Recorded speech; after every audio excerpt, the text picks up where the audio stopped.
todos estos años han transcurrido, que se ha estado excavando e investigando. Primero excavando a medida que se iba obteniendo más información. Y los restos que han sido identificados dan cuenta de personas denunciadas como desaparecidas, efectivamente a partir de la dictadura cívico-militar, pero en el caso del Pozo de Vargas también hay restos que pertenecen a personas que habían sido secuestradas con anterioridad en el contexto de lo que se conoce como Operativo Independencia, que en Tucumán se desarrolla un año antes de que se diera el golpe de Estado el 24 de marzo. En los primeros días de febrero comienza en Tucumán este llamado Operativo Independencia, que al principio estaba comandado por Abdel Vilas, ¿sí? Y luego, por ahí de septiembre del 75, se comenzó a hablar de que Vilas sería reemplazado por otro militar, en ese caso por el general Antonio Domingo Bussi. Esto de ese reemplazo se concretó con todas las pompas y con todos los papeles, digamos, en diciembre, en uno de los primeros días de diciembre. Pero ya el accionar de Bussi se produjo antes. Cuando digo accionar me refiero a imponer lógicas de persecución y consolidar la política de secuestro secuestro y posterior desaparición de personas acá en Tucumán, especialmente, y esto es muy importante, sobre todo en el periodo del 75, en la zona de los ingenios azucareros de Tucumán. Sí. Y en lo que se le llamó el monte, ¿sí? El monte tucumano. Con Bussi, esa represión se baja ya a los centros urbanos más grandes de la provincia, incluido la capital, que no había tenido tantos casos de desaparición durante los primeros meses del Operativo Independencia, ¿no?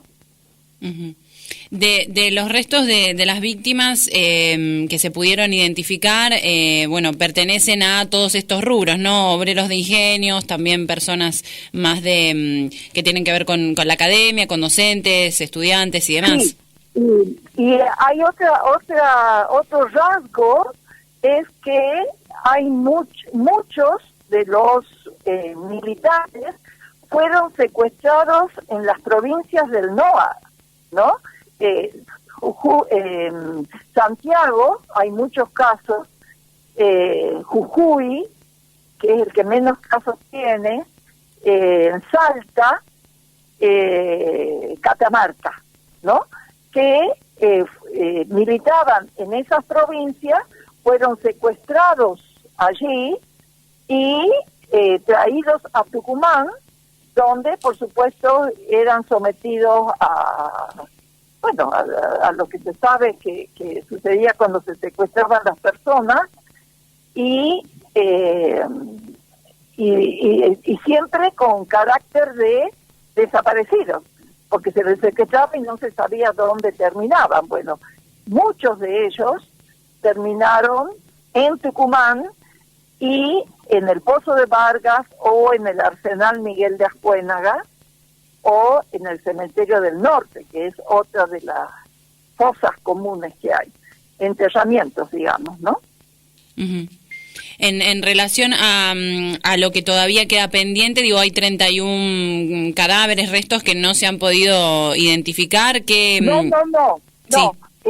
Te aclaro, no se han podido identificar al punto de establecer las identidades, Claro. ¿verdad? Pero sí está hecho el estudio genético, ¿sí?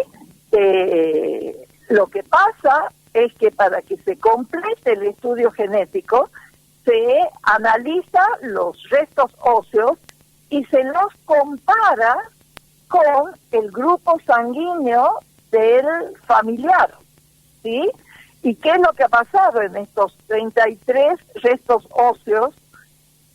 No existe la gota o las gotitas de sangre de los familiares que se supone tienen, ¿no es cierto? Uh-huh. Ya sea padre, madre, hermanos, tíos, que puedan dar su sangre, y se hace el patrón genético de ese familiar vivo y se lo compara con el patrón genético del desaparecido. Y ahí se establecen las semejanzas, ¿verdad? Uh-huh. Y entonces, prácticamente no quedan restos sin que se haya producido este patrón genético, ¿sí? Uh-huh. Falta la muestra comparativa de las familias, digamos. Exactamente. Y en esos 33 casos falta la muestra comparativa de los familiares. Por eso nuestra otra preocupación es precisamente tratar de saber dónde están esos familiares, buscarlos, y les cuento que normalmente ese tipo de situación se vive en los cerros tucumanos, ¿me entendés? Donde hay plantaciones, donde hay vivos, ¿no? Y la gente, bueno, ha seguido su vida y a veces ni se entera, por un lado, ni se entera que tiene esta posibilidad, pero la otra cuestión es que de alguna manera el miedo se sigue manifestando en muchos familiares. Uh-huh. Y eso es bastante preocupante, digamos. Marta, ¿se trabaja en campañas de conciencia, de difusión, de información y demás? ¿Se estuvo trabajando y marcó una diferencia eso, digo, en el número? Sí, eso permitió, digamos, acá se plegó a la campaña promovida por el DAF, creo que se llama campaña latinoamericana, porque es algo que se hizo a nivel de Latinoamérica como campaña con los casos de desaparición que existen en Latinoamérica, ¿verdad? Uh-huh. Y acá el EAP era el encargado de extraer las gotas de sangre, y los gobiernos locales, digamos, los gobiernos provinciales. En el caso de Tucumán, la Secretaría de Derechos Humanos de Tucumán tuvo un rol bastante importante en esto de salir a buscar los familiares, ¿me entendés? Uh-huh. Se trabajaba con las organizaciones de derechos humanos que tenían representantes en las principales ciudades del interior de Tucumán, y de esas organizaciones de familiares se fue sabiendo dónde vivía tal persona, esta. Eso llevó muchos, yo te diría que años, ¿entendés? En poder recabar toda esa información. Uh-huh. Insisto, el rol que jugó la Secretaría de Derechos Humanos de la provincia en los primeros años, yo te estoy hablando bastante previo a la pandemia, fue bien importante. Y hay toda una propuesta a la luz de que se terminó la investigación y que se terminó la excavación en el Pozo de Vargas, y quedan aún estas 30 y pico, 33 personas sin poder identificarse porque falta el familiar, la Secretaría está retomando, ¿no es cierto?, esta política de trabajar sobre todo con los pueblos en el interior, ¿no? Normalmente los pueblos más pequeños, que es donde a veces no llega la información, ¿no? Y eso implica, qué sé yo, visitar el lugar, investigar, preguntar, en fin, ellos saben cómo hacerlo. En el año 2016 identificaron a los restos de tu familia. ¿Vos sabías que habían pasado, por allí? ¿Tenías alguna información o se fue recabando con el correr de los años? No. Yo la información primaria que tenía era que mis padres y mis hermanos, mi cuñada, habían estado en jefatura de policía. Luego habían pasado fueron vistos en el Arsenal Miguel de Ascuénaga, que es una unidad militar que está bastante próxima al centro de la ciudad, ¿no? Pero alejado, pero en las distancias en Tucumán son bastante cortitas, digamos, ¿no? Entonces, ahí había una unidad militar muy importante y con el tiempo había rumores de que eso había habido gente detenida desaparecida ahí, pero con la recuperación de la democracia es que se consiguen testimonios respecto de eso. Entre esos testimonios había 2 o 3 mujeres compañeras que testimoniaron acerca de la presencia de mi mamá y de mi cuñada, como así también de mi papá y de mi hermano. No de mi hermana. Aparentemente mi hermana no estuvo en el Arsenal Miguel de Ascuénaga, sino en jefatura de policía. Y aparecieron todos los restos, digamos, en la fosa, en el pozo. Exacto. Entonces, a mí lo que me hace suponer que hubo un momento que decidieron juntarlos a todos y arrojarlos allá. Ahora, respecto de eso, es importante que se sepa que no son muchos, no son demasiados los restos de desaparecidos cuyos esqueletos, digamos, estén completos, ¿sí? En el caso de mi familia, los restos de ellos no están todos, ¿sí? Y ya tenemos la información que dentro del Pozo de Vargas no hay más restos, ¿no es cierto? Por supuesto que falta examinar concienzudamente ese barro bien espeso que se ha extraído en la última etapa, ¿no es cierto?, del pozo. Eso va a llevar unos 3 o 4 o 5 meses más, suponemos, hasta que se pueda separar bien ese lodo espeso que contiene restos de cadáveres, ¿me entendés? Con los restos, con pequeños restitos óseos. También se han encontrado restos de balas, botones, algo que parece ser restos de zapatos, ¿me entendés? O zapatillas.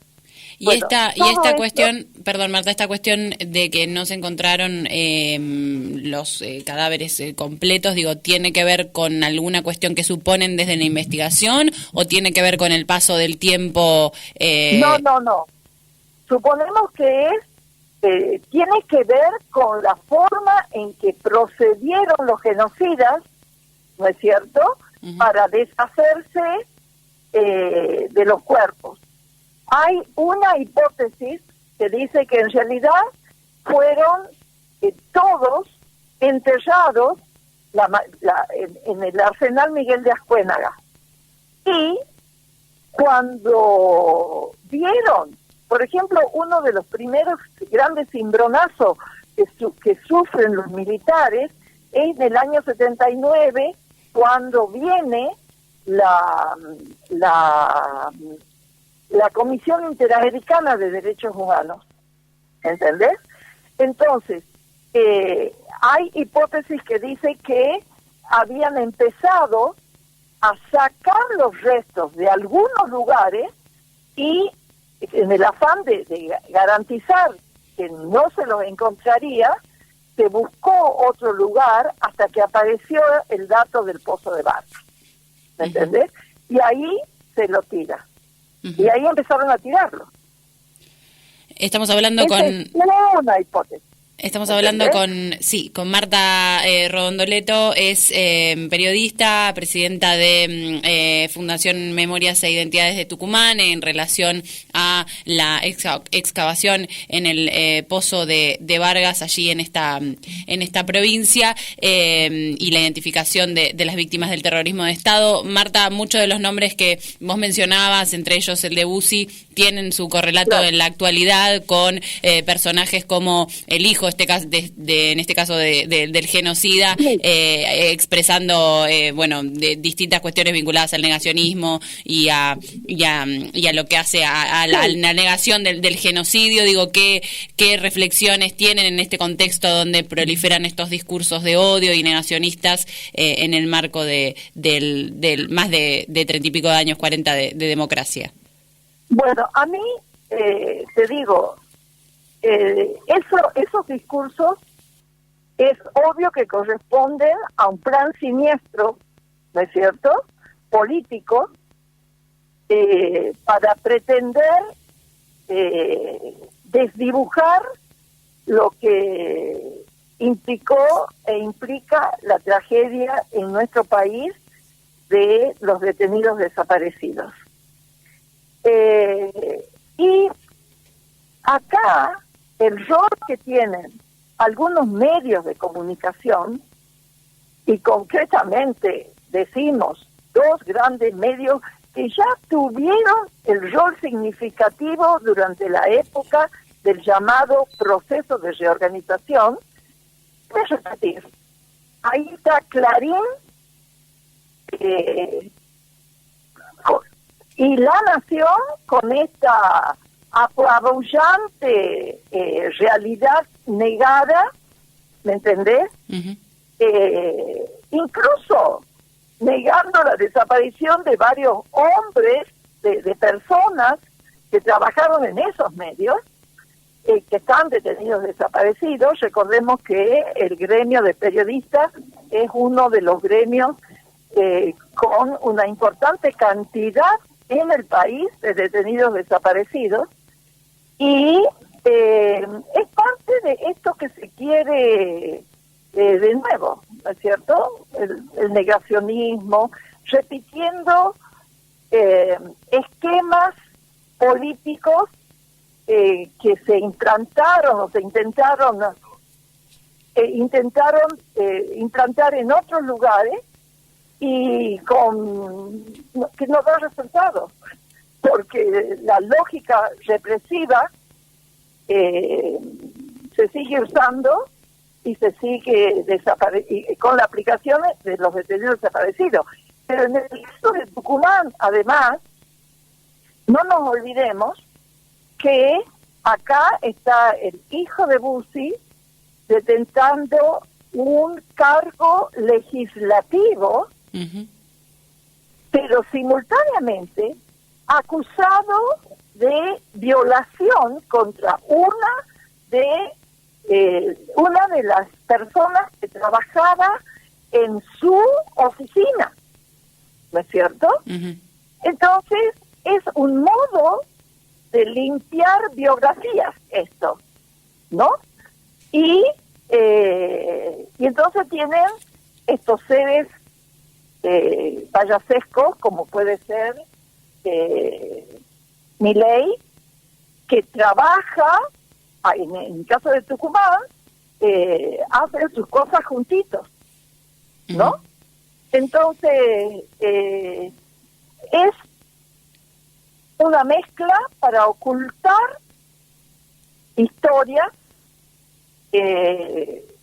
que nos pertenecen a todos, pero también historias personales de estos sujetos, o quieren ocultar sus historias, y no tienen nada mejor que apelar en estos tiempos electorales, aquí y ahora, a este recurso del negacionismo.